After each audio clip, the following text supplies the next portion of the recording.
আপনারা জানেন আমার জন্ম দেবিদ্বারে, আমার বেড়ে ওঠা দেবিদ্বারে, কুমিল্লা 4 আসন যেটি, আমি সেখানে বড় হয়েছি।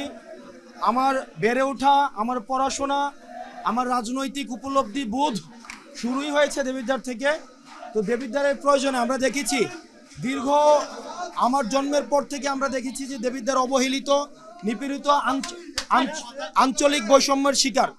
দেবিদ্বার আঞ্চলিক বৈষম্যের শিকার হয়ে আসছে। দেবিদ্বারের স্বাস্থ্য, শিক্ষা, অবকাঠামো, সংস্কৃতি সব দিক থেকে পিছিয়ে পড়া যদি একটি জনপদ হয়ে থাকে সেটা হচ্ছে দেবিদ্বার। যেহেতু আমি দেবিদ্বারে ছিলাম, দেবিদ্বারের মানুষের কাছে ছিলাম, দেবিদ্বারের সবসময় আমার যাওয়া আসা, আমি দেবিদ্বারের সন্তান, দেবিদ্বারের মাটি আমাকে টানে, পানি আমাকে টানে, দেবিদ্বার স্কুলে আমার পড়াশোনা। সেজন্য যখন সংসদীয় নির্বাচনের কথা আলোচনায় আসে, ঢাকা থেকে বিভিন্নভাবে কথা বলা হয়েছে, কিন্তু আমার সবসময় আমার মায়ের কাছে আমার দেবিদ্বারের প্রত্যেকটা মানুষ আমার অন্তরঙ্গ, আত্মার আত্মীয়। আমার পূর্বপুরুষ সেখানের কবরস্থানে শুয়ে আছে, সেখানের প্রত্যেকটা মানুষ সাথে আমার আত্মার, হৃদ্যতার, আন্তরিক আত্মার সম্পর্ক।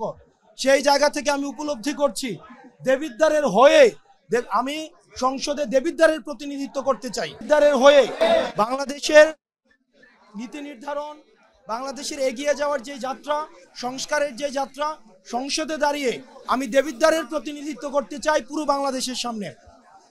সেই জায়গা থেকে দেবিদ্বারের মানুষকে সাথে নিয়ে আজকে জাতীয় নাগরিক পার্টি এনসিপি থেকে আমি দেবিদ্বার কুমিল্লা 4 আসন থেকে আমি নির্বাচনে অংশগ্রহণ করতে চাই। সেজন্য আমি এখান থেকে মনোনয়ন ফর্ম সংগ্রহ করেছি। যদি আমার পার্টির মনোনয়ন বোর্ড সিদ্ধান্ত নেয় তাহলে আমি দেবিদ্বারের প্রতিনিধিত্ব করব। আর এই যে মনোনয়ন ফর্মের অর্থ, আমার নির্বাচনী যে অর্থ, মানুষ নিজে এসে যে মনোনয়ন ফর্ম সংগ্রহ করতে 10,000 টাকা দিতে হয়। আমার স্কুলের বড় ভাই, আমি যেহেতু দেবিদ্বার রেয়াজউদ্দিন পাইলট হাই স্কুলে পড়াশোনা করেছি, আমার স্কুল 1918 সালে আমার স্কুল প্রতিষ্ঠিত হয়েছে। এটা 2025 সাল, 107 বছরের ঐতিহ্যবাহী স্কুল। আমার স্কুলে অ্যালামনাই অনেক সমৃদ্ধ অ্যালামনাই।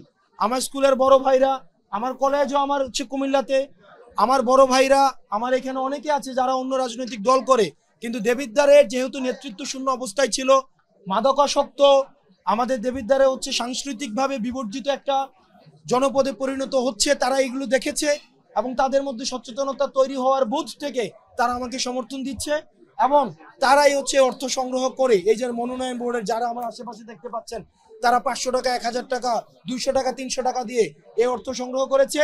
এবং আমি আজকে আপনাদের কাছে প্রতিশ্রুতি দিচ্ছি, এই জনগণ, আমার মায়েরা, আমার যে মায়েরা জুলাই রাস্তায় নেমে এসেছিল, আমার যে বোনেরা রাস্তায় নেমে এসেছিল, আমার যে ভাইয়েরা রাস্তায় নেমে এসেছিল, আমাদের মাঝে মাঝে অনেকে বলে যে আমরা মেম্বার ইলেকশনও পাস করব না, আমরা হচ্ছে জামানত বাজেয়াপ্ত হবে।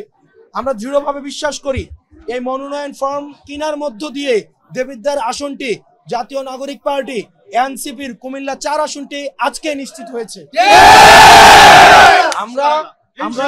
আমরা হচ্ছে এখন এই যে সামনে নির্বাচনটি আছে, সেই নির্বাচন প্রক্রিয়ার মধ্য দিয়ে আমরা সেটি আনুষ্ঠানিকতা অর্জন করব। দেবিদ্বার মানুষ মুখর হয়ে আছে, দেবিদ্বার মানুষ আগ্রহ ভরে অপেক্ষা করছে আমাদের জন্য, আমাদের মায়েরা আমাদের জন্য অপেক্ষা করছে।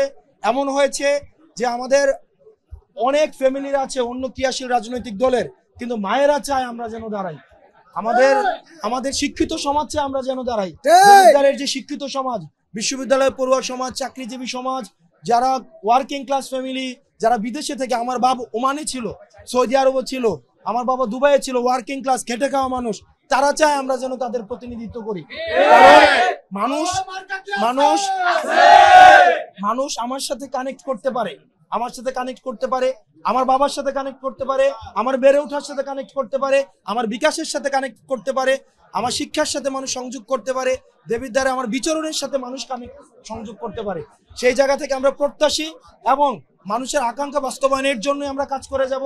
এবং আজকে থেকে আমার পার্টি যদি আমার চূড়ান্ত সিদ্ধান্ত নেয়, আমরা দেবিদ্বারের মানুষের আকাঙ্ক্ষা বাস্তবায়ন, সেটা সার্বিক বাংলাদেশের সাথে সংযোগ রেখেই আমরা সংসদে প্রতিনিধিত্ব করবো ইনশাআল্লাহ। ইতিমধ্যেই আমাদের পার্টির অনেকগুলা অ্যাক্টিভিটি হচ্ছে, এর মধ্যে একটা অ্যাক্টিভিটি এটা আমার পার্টির ইতিমধ্যে একটা মিটিং চলমান রয়েছে, আমি মিটিং থেকে এসেছি এবং এটার পরে আমি মিটিংয়ে যাব এবং ওই মিটিংয়ে আজকে জুলাই সনদের যেই অর্ডার জারি করা হয়েছে সেই বিষয়ে চূড়ান্ত সিদ্ধান্ত আমার পার্টি ওখানে নিবে, তখন আমরা আপনাদেরকে আনুষ্ঠানিকভাবে এই বিষয়ে আমরা জানাবো আপনাদের। ভারতে থেকে আপনারা দেখেছেন ভারতীয় পৃষ্ঠপোষকতায় ভারতীয় টিভি চ্যানেলের মাধ্যমে যারা এইভাবে বাংলাদেশকে অস্থিতিশীল করতে চায় আসলে, এবং এটা দিয়ে আজকে যে আগুন সন্ত্রাস গত 2 দিন হয়েছে আপনাদের কাছে কিন্তু স্পষ্ট হয়েছে গত 15 বছর কার আগুন সন্ত্রাস করেছে।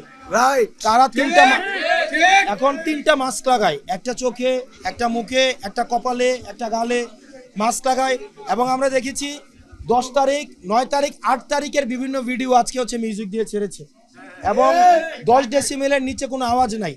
আমার মনে হয় আমাদের এখন বাংলাদেশ সামনের দিকে এগিয়ে যাবে। এই যে আমরা যেই সংকটটাকে পিছিয়ে ফেলে এসেছি তাদেরকেও জনমানুষ গণঅভ্যুত্থানের মধ্য দিয়ে প্রত্যাখ্যান করেছে। আমার মনে হয় এই যে নির্বাচনের মধ্য দিয়ে আমরা নির্বাচনী প্রক্রিয়ার মধ্যে যে যাচ্ছি, এটি আওয়ামী লীগকে ছাড়া বাংলাদেশের রাজনীতি ওই দিন দাঁড়িয়েছে যেদিন আওয়ামী লীগ ছাড়া বাংলাদেশের রাজনীতি শুরু হয়েছে। সেজন্য আমরা এই ক্লোজ চ্যাপ্টার, এটা ডেড হর্স, এটা নিয়ে আসলে আলাপ করা সময় নষ্ট।